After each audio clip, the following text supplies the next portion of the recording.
তাহাতে পুত্র শোকাতুল্লাহ, পুত্র শোকে কাতরা। আমি তোমার তো খুবই ছোটোকালে আমাকে কত কোলে পিঠে করে মানুষ করেছো, কত আদর করেছো। তোমার ছোট ভগ্নী, ভগ্নির প্রতি তো তোমার মানে ছোট ভগ্নির প্রতি তো তোমার কত মায়া, স্নেহ, মায়া, মমতা থাকে দরকার। আগে তো কত করেছ। বা দ্বিতীয়ত, আমি এই যে অগ্নিতুল্লাহ এই 60টি সন্তানের কি আমরা হত্যা করেছ, সেই যে বেদনা, সেই যে শোক, আমি এত শোকাতুরা।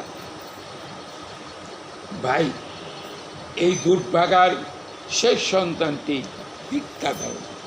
কাতর প্রাণে দেবকী চাচ্ছে যে ভাই তুমি আমার এই সন্তানটিকে হত্যা করবে না। এ তো মেয়ে তোমার তো কোনো অনিষ্ট করবে না, তোমার কোনো ক্ষতি করবে না, তোমার মেয়ে থেকে মৃত্যুর ভয় নাই, তাহলে কেন তুমি হত্যা করবে? তুমি এটাকে আমাকে ভিক্ষা দাও, তুমি এইটাকে হত্যা করবে। দেখেন, আচ্ছা দেবকী যদি প্রশ্ন এখানে আসে, দেবকী বসিত তো ভগবানের চতুর্ভুজ রূপ দেখেছেন, 12,000 বৎসর দেব পরিমাণ তপস্যা করে ভগবানকে লাভ করেছেন, দেখেছেন ভগবানের রূপটা দেখেছেন, শঙ্খচক্র গদা পদ্মধারী, পরে শান্তি বুঝ হয়ে গেলেন। ভক্ত ভয় পাচ্ছে, তাই ভক্তকে ভয়ের থেকে রক্ষা করার জন্যই তিনি আবার দ্বিভুজ মূর্তি হয়ে বংশীধারী হয়ে গেলেন। আগে তো চতুর্ভুজ রূপেতেই আসছিলেন। তো দেবকী বসুদেব তো দেখলেন সাক্ষাৎ তাদের আরাধ্য দেবতা, আরাধনার ধন। আচ্ছা, এটা দেখেও তাদের কেন এত ভয় হলো? এত ভয় কেন? দেখলো তো, ভগবানকে দেখলো, ভগবানকে ভগবানের নাম করলেই ভয় থাকে না। যস্যাম্বয়ুশ্রেয়মানায়াম কৃষ্ণে পরম পুরুষে ভক্তি উৎপদ্যতে শোক মোহ ভয় অপহা। শোকের থেকে সব ভয় মোহ এগুলো উৎপত্তি হয়। তো ভাগবতের প্রথম স্কন্ধের সপ্তম শ্লোকে বলতেছে যে ভগবানের নাম করলেই তো সব হয়, ভগবানকে স্মরণ করলেই কোনো ভয় থাকে না। দেবকে এত ভয় পাচ্ছেন কেন? এটা আমার প্রশ্ন। এত ভয় পাচ্ছেন, ডাকছেন তো সাক্ষাৎ ভগবান, দেখছেন তো, তা সত্ত্বেও দেবকী এত কাকতি মিনতি করছেন কেন? এটা হলো না করলে যে কংস এর থেকে বিরত হবে না তো। কাকতি মিনতি না করলে দেবকী ভাবছেন, কারণ যে উগ্র মূর্তিতে আসছে, এই মূর্তিতে আমার সন্তানকে সে ঠিকই হত্যা করবে। আমার না আর কি, আমার সুখের সন্তান, যাই হোক, এখন তো স্নেহ স্বাভাবিক আসবেই। তাদের তো পুত্রটি সুন্দরভাবে রক্ষা করে আসছেন, সেই আনন্দ তাদের নেই তো। এখন সখীর কন্যাটিকে কিভাবে রক্ষা করবে এই চিন্তাই ব্যস্ত। কিন্তু প্রশ্নটাতে এই জায়গায় আমার থাকলো যে ভগবানকে দর্শন করে তাদের তো মনে একটা সান্ত্বনা আসতো যে ভগবান আমাদের নিশ্চয়ই এই মহাবিপদ থেকে রক্ষা করবে। করছেন তো, তাই না? করছেন, যদিও বিবেকে বুঝতে একটা ভয় থাকে, ভয়, এটা স্বাভাবিক। দেখবেন কৃষ্ণ ভক্তির যারা মহান কৃষ্ণ ভক্ত, নিষ্কিঞ্চন কৃষ্ণ ভক্ত, অনেক সময় আমরা প্রশ্ন করি যে আচ্ছা, এত নিষ্কিঞ্চন ভক্ত, এত কৃষ্ণ নাম করে, এত হরির নাম করে, এত ভক্ত সঙ্গ করে, তাদের দুঃখ, রোগ, শোক, ব্যাধি এগুলো হয় কেন? আমাদের মনে করি প্রশ্ন জাগে অনেক সময় যে যারা এত বড় মহান কৃষ্ণ ভক্ত, সদা সর্বদা কৃষ্ণ শিবানন্দে ডুবে আছে, ভাবানন্দে ডুবে আছে, তাদের এত দুঃখ, কষ্ট, রোগ, শোক এগুলো থাকে কেন? থাকে কেন? এখানে কৃষ্ণানন্দ দাস বাবাজি একটা উত্তরে বলছেন যে এর অন্যতম কারণ ভক্তিধন এমনই একটা জিনিস, ভক্তি ধন এমনই একটা বস্তু যে ধনের সঙ্গে অন্য কোনো ধনের তুলনা হয় না। এই ধনকে রক্ষা করার জন্যই ভক্ত এইগুলো অম্লান বদনে গ্রহণ করে নেয়। দেখেন, একজনের যদি খুব অনেক টাকা পয়সা থাকে, সে স্বাভাবিক চিন্তা করবে কি জানি কোনো সময় রাত চুরি করে বা দস্যু তোষ করে এসে আমার এই সময়, সেই জন্য সে কী করে দেখবেন, একে নোংরা কাপড়, তোমার ছেঁড়া জামা কাপড় করে থাকে। যেন বুঝতে না পারে তার সম্পদ ধন আছে, এর জন্য বাইরের লোক বুঝতে না পারে। হ্যাঁ, ধন রক্ষা করবে। তেমনি কৃষ্ণ ভক্তের যে ভক্তিধন অমূল্য ধন, এ তো মূল্য দিয়ে পাওয়া যাবে না, আর কিছু পাওয়ার সম্ভাবনা নয়। তাই এই ভক্তিধনকে রক্ষা করার জন্য বাইরে একটা প্রোডাক্ট দিয়ে রাখে, দেখায় যে রোগ শোক আদি ব্যাধি দুঃখ কষ্ট, নাই তাদের দুঃখ কষ্ট দূর করতে সময় লাগে নাকি? ভগবান ভক্তাদি ভক্তের দুঃখ কষ্ট তিনি কি সহ্য করতে পারেন? কখনো দেখেন না। সুদামা বিপ্রেত কোনো দিন তো চায়নি যে আমরা এত ঐশ্বর্য হোক। তার স্ত্রী পাঠালেন, তাও সুদামা বিপ্রেত দ্বারকায় গিয়ে ভগবানের সান্নিধ্য লাভ করেও, দ্বারকার ঐশ্বর্য দেখেও কিন্তু তার কাছে কিছু চাইতে পারলেন না। এত দিন দরিদ্র, কিছু চাইতে পারলেন না।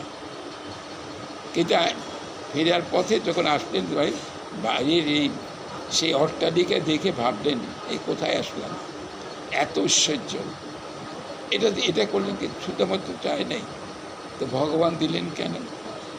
এতকাল তো দেয়নি, ভালোই ছিল, শুধু ভাবছিল যে এতকাল তো ভালোই ছিল, আমি ঝামেলা ছিল না, অর্থ সম্পদের পাহারা দেওয়া ওরা করে গেল, ভালোই ছিলাম। এখন তো এগুলো দিয়ে তার, যাই হোক, গোবিন্দ যখন দিয়েছে স্ত্রীকে, অবশ্য সুদামা চাইও নাই, সুদামাকে দেয়ও না। স্ত্রী চেয়েছেন, এতে গোবিন্দ জেনেছেন, তাই সখী চেয়েছেন, দিয়ে দিয়েছেন। তবে সুদামা কিন্তু এটা নিশ্চিত করলেন যে ঠিক আছে, গোবিন্দ যদি দিয়েই থাকে সেই ঐশ্বর্য নিজের ইন্দ্রিয় তৃপ্তির ব্যাপারে যেন ব্যয় না হয়। আমি যেন সাধুগুরু বৈষ্ণব দুঃখী কাঙ্গালের সেবায়। এই জগতে দেখবেন যাদের অনেক ধন সম্পদ আছে, আরও ধন সম্পদের জন্য তাদের সার্বক্ষণিক চেষ্টা থাকে। তাদের ইচ্ছাটাই নিজের ইন্দ্রিয় তৃপ্তি, আত্মীয় স্বজন বন্ধু বান্ধব, নিজেদের দ্বৈত অর্থাৎ নিজের স্ত্রী পুত্র পরিবার যাতে সুখে শান্তিতে থাকতে পারে, সেই জন্য তাদের এত অর্থ লিপ্সা, তা আরও অর্থ সংগ্রহের জন্য তারা চেষ্টা করে। কিন্তু প্রকৃত প্রস্তাবে সেই অর্থ সাধুগুরু বৈষ্ণবের সেবায় দুঃখী কাঙ্গালের সেবা করে না। এর একটা উত্তর আছে, এদের অর্থের সম্পদ থাকে না, পরবর্তীকালে গোবিন্দ এগুলো নিয়ে যায়, তাদের থাকে না। যারা এরকম অর্থের প্রতি যাদের এত লালসা, তাদের অর্থ কিন্তু রাখেন না, নিয়ে যায়। আর যারা গোবিন্দের প্রেরিত অর্থ মনে করেন গোবিন্দের কৃপার দান, নিজের জন্য শুধু ব্যয় করেন না, সবার জন্য তারা ব্যয় করে থাকেন, তাদের অর্থ কিন্তু গোবিন্দ নেন না, তাদের অর্থ উত্তরোত্তর বৃদ্ধি পায়। আর যারা ওই কর্মগুলোকে বিপরীতভাবে চলে, সে যাই হোক, অবশ্যই উত্তর ওইভাবে দেওয়া হয়েছে যে ভক্তিজনকে লুকিয়ে রাখবার জন্য কৃষ্ণ ভক্তের এগুলো আবরণ, রোগ শোক আদি ব্যাধি, দুঃখ জ্বালা যন্ত্রণা স্বাভাবিক কৃষ্ণ বহির্মুখ জীবের নিমের মতনই তারা এগুলো ওটাকে রক্ষা করার জন্য এটা করে থাকে। তাই কিন্তু আর ভক্ত ভগবানের কাছে কিছু চায় না, ভক্তিধন বৃদ্ধি হোক এটাই ভগবানের কাছে প্রার্থনা। ভগবানের কাছে তারা অন্য কিছু প্রার্থনা কখনোই করে না, যে ধন দাও জন দাও মুখ দাও তেমুক দাও সেটা দাও, চাই এ ভাব তাদের ভিতরে থাকে না। একমাত্র গোবিন্দের অভয় চরণ অরবিন্দ কীভাবে পাবে, কীভাবে এই বৈতরণী পারিয়া নিত্যধামে ফিরে যেতে পারবে, এটাই থাকে কৃষ্ণ ভক্তের প্রধান অভীষ্ট কাজ, যে আমি কী করে আবার ফিরে চলে যাব, যেখানে গেলে আর জীব ফিরে আসবে না, সেটাই ভগবানের পরম যৎকর্তা নিবর্ততে তার ধাম পরমং মম। যেখানে গেলে জীব কোনোদিন আর ফিরে আসবে না, সেটা কে? ন তৎ ভাসতে সূর্য ন শশাঙ্ক ন পাবক। যা নাকি প্রাকৃতিক জগতে সূর্য চন্দ্র অগ্নি প্রকাশ করতে পারে না, সেটি আমার পরম ধাম, নিত্য আনন্দময় স্থান। সেখানে গেলে আর কেউ ফিরে আসে না। যাওয়ার পরটাও কিন্তু সুকম করে রেখেছেন ভগবান কৃষ্ণকে, মায়াও রেখেছেন। আবার যারা মায়া মুক্ত হতেন তাদের প্রার্থনা শুনছেন, আবার যারা মায়া মুক্ত হয়েছেন তাদের নিত্যধামে ফিরিয়ে নিয়ে যাচ্ছেন। দেখুন ভগবানের কত করুণা। যারা চাচ্ছেন মুক্ত হওয়ার জন্য, মুক্ত করে দিচ্ছেন। আর যারা কারাগারেই থাকতে চাচ্ছেন, ভালোভাবেই তো আছি, এত সুখের জায়গা, এই জায়গা ছেড়ে কোথায় যাব, তাদের কিন্তু কষ্ট করতে হবে। তারা কিন্তু ভাবে এখানেই ভালো আছে, আর যাবো কোথায়, এইখানেই ভালো থাকে, তারা সেইখানেই থাকে। জয় হরে কৃষ্ণ। সন্ধ্যা লেগে গেল, দেখেন আমাদের সন্ধ্যার পরে থাকার কথা না। ইনারা যে কীর্তন টীর্তন করে তো অনেক সময় নেই, একেবারে গুরু বন্দনা থেকে তুলসী বন্দনা করে যত বন্দনা আছে সব একেবারে বন্দনা করে, কোনো বন্দনা বাদ দেয় না। আগে এত গুরু বন্দনা করতো না, এখন ওই ইয়ের ভবসাগর তার আরম্ভ করে দেয়। তো এতগুলো করতে সময় লাগবে না, আর বসে থাকি, কী করবো, আমার কাজগুলো আমি করে দিই। তো ওনারা যদি একটু আগে এইসব করে করুক, অসুবিধার তো কিছু নেই, ভালো। ওই কত কিন্তু ওনাদের কতগুলো মায়েরা ছিল, তারাও শেষ, ওনারাও চলে গেলেন, ওরাও চলে গেলেন। তারা তো অবশ্যই কৃষ্ণ কথা শোনার জন্য আসেন, হয়তো গীতা পাঠে তারা আসছে।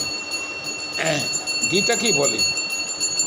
গীতা, এই যে গীতা ক্লাস, গীতা ছেলেপেলেরা বসে চিরা শোনে, এই যে গীতা, গীতার মূল প্রতিপাদ্য বিষয়টা কি? গীতা কি বলে?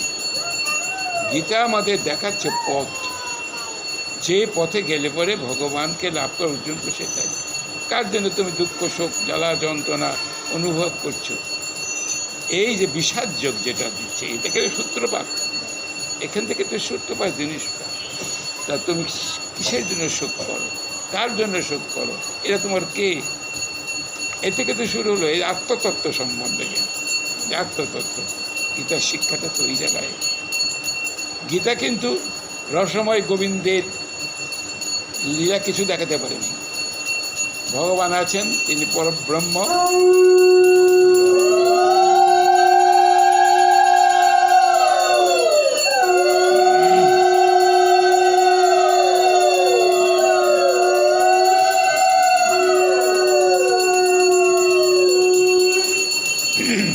গীতা কিন্তু সেই ব্রহ্মের রূপটা দেখিয়েছে, ব্রহ্মের রসগণ রূপ, যেটা আনন্দঘন রূপ,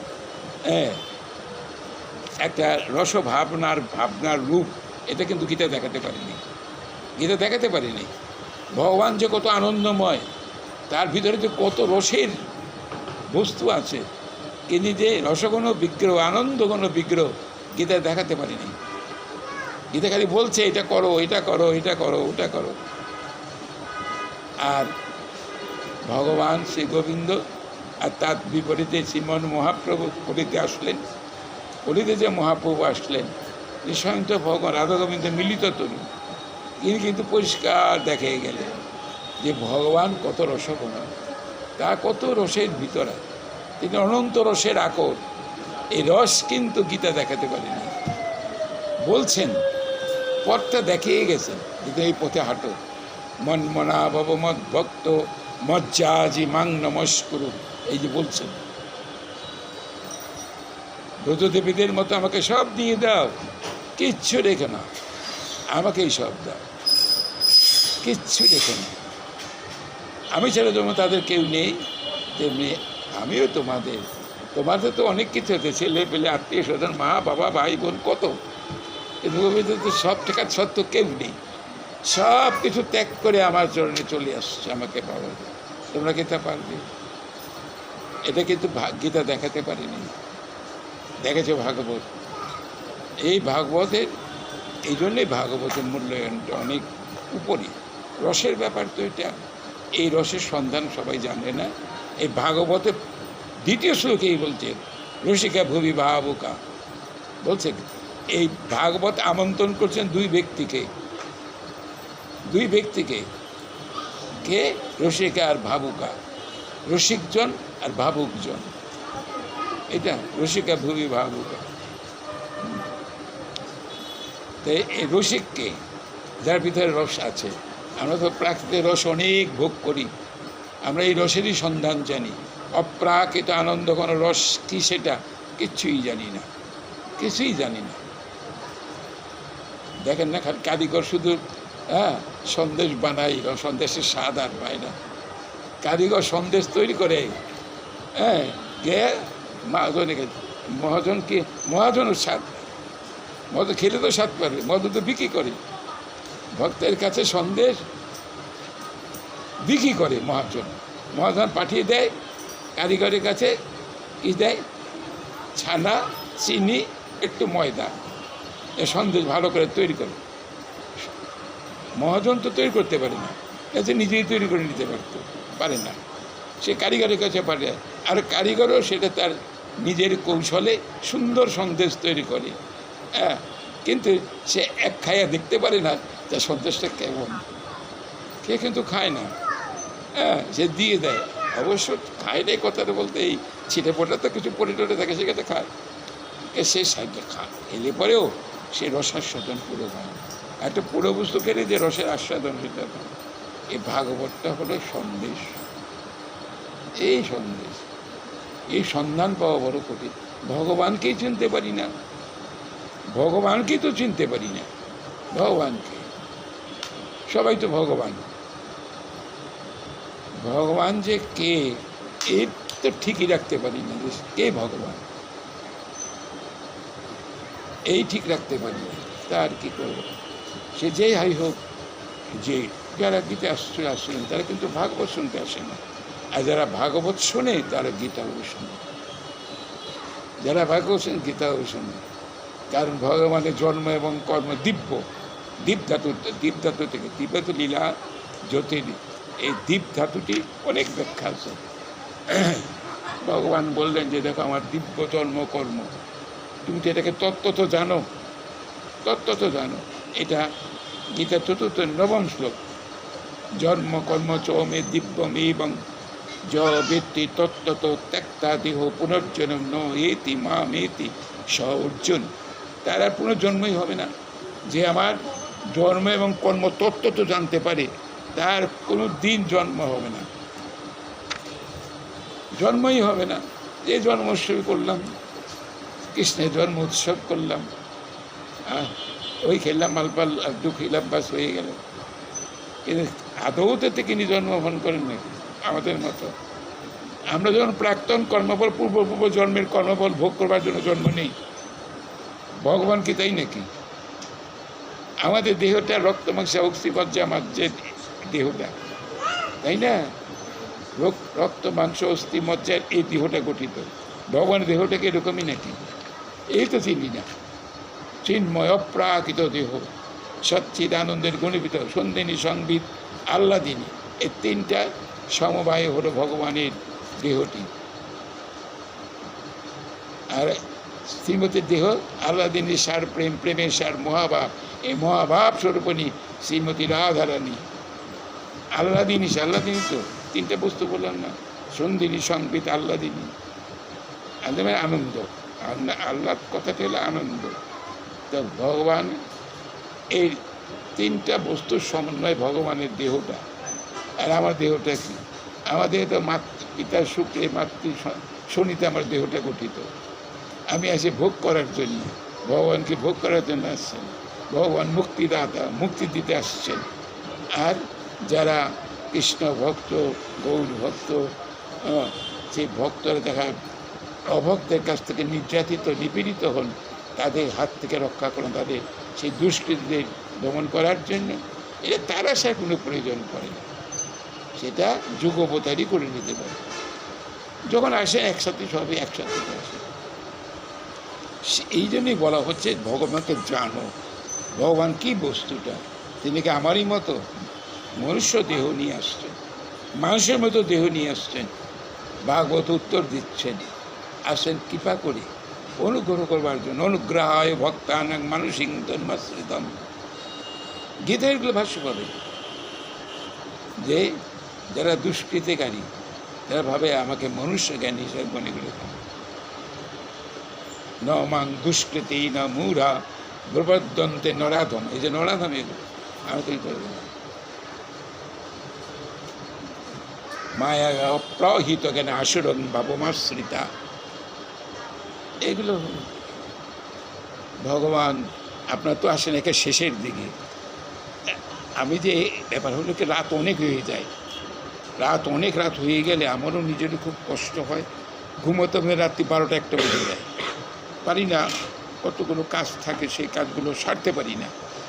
বয়স হয়ে গেছে, এখন তো দুর্বল, ইন্দ্রিয়গুলো শিথিল। আপনার যে কাজ 1 ঘন্টা করবে, আমার সেই কাজ 2 ঘন্টা লাগে করতে। আমার লাগে 2 ঘন্টা, কারণ ইন্দ্রিয়গুলো তো পাচ্ছে না, এগুলো এখন ধারণ করতে পারে না, জোর করে করা হয়।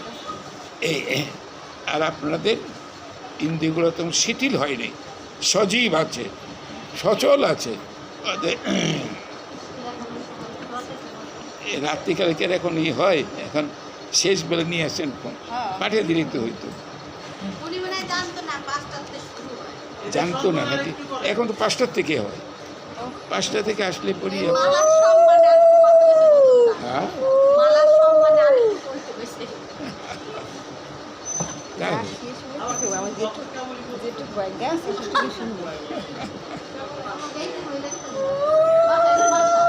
কতক্ষণ মালা কণ্ঠে থাকবে আর প্রভু আপনার আকাঙ্ক্ষা পূর্ণ। আর মায়েদেরও তো অত রাত্রে থাকলে পরে যারা বাইরে যায় কষ্ট করে, তাদেরও তো কষ্ট। এই কারণের জন্য আমি জানি যে এত হয় না, সন্ধ্যার পর হলে ওই কর্মটর্ম সেরে আসলে পরে নির্বিঘ্নে বসে শোনা যায়। কিন্তু এটা হলো এই এরিয়ার মধ্যে যারা থাকে, যারা বাইরে, তাদের অবশ্য বাইরের লোক এগুলো খুব কম আসে। আঙ্গিনায় তো সব বাইরের লোক, ওইখানে লোক আছে, আঙ্গিনায় তো কত কম। তাদের যে আমরা সন্ধ্যার পর আমরা বদ্ধ করে দিই, যার জায়গায় চলে যায়, যার কর্ম করে, সন্ধ্যায় হয়ে গেল। চিন্তা থাকে 5টায় আরম্ভ হয়ে যায় ওইখানে, 5টায়। সেটাই এখানে চেষ্টা করতেছি, কারণ অনেক রাত হয়ে গেলে আমারও কষ্ট হয়। যাই হোক, আমি তো আসছে এই ঘড়িতে যখন 5টা, তখন আমি আসছে এই ঘড়িটা অনেক স্লো, 12 মিনিট স্লো আছে ঘড়িটায়, 12 মিনিট স্লো। এটা ঠিক করে নিই, 12 মিনিট একটা ঘড়িতে যদি স্লো থাকে, ওইটা দেখে কোনো কাজ হয় নাকি? আমি এসে দিক থাকলে ব্যাপারটা কি 5টা বাজে, এখন আমার ঘড়ি দেখা যায় 5টা 12, 11, ঘড়ি তো সাথেই থাকে। যাক, যে পর্যন্ত গোবিন্দ আমাকে, শরীরে খুব অসুস্থ, খুব ভালো না, চোখের জন্য আরও কষ্ট পাইতেছে, চোখটাকে আরও কষ্ট দেয়। মানে কোনো রোগ আমার দেহে এমন কোনো নাই যে রোগ আমার দেহে নাই, আমার দেহে সব রোগ আছে। হ্যাঁ, তো রোগে কাতর হয়ে যাচ্ছে। গোবিন্দরকে বলে, গোবিন্দ, হে গোপাল, কত রোগে ভুগবো আর কত তোমাকে কষ্ট দেব, তোমাকে কত কষ্ট দেব। বলে এটা করলে, এটা সারিয়ে দাও, ওটা করে দাও, চলে যাই, এই ভালো। আবার নূতন জন্ম নিয়ে, নূতন দেহ নিয়ে আসবো, তোমার গুণকীর্তন করবো সুন্দরভাবে। অবশ্যই চাইলে তো পাওয়া যায় না, চাইলে পাওয়া যায় না, কিন্তু গীতা তো ভাষ্যে বলা আছে, হ্যাঁ, যোগ প্রশ্ন ন যায় হতে। হয়ে গেছে আমাদের কাজ, আজকের এইটুকুনতেই থাকবে।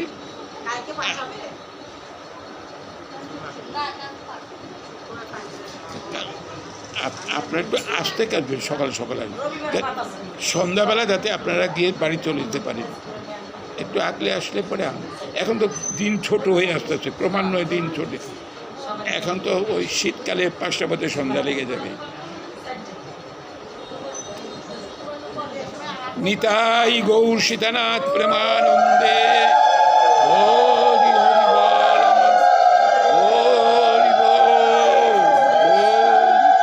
অনেকে শুনতে পারে না, আমার লোকই তো আসতে পারে না। গৌতম বাবু দেখতে আসলো, তারপরে আরও যারা আছেন তারা আসতে পারে না।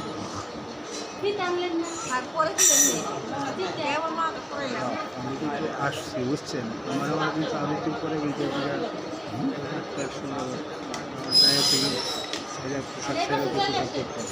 আমার 7টা সোমবার কিন্তু কথা বলতে পারবো, ঠিক আছে।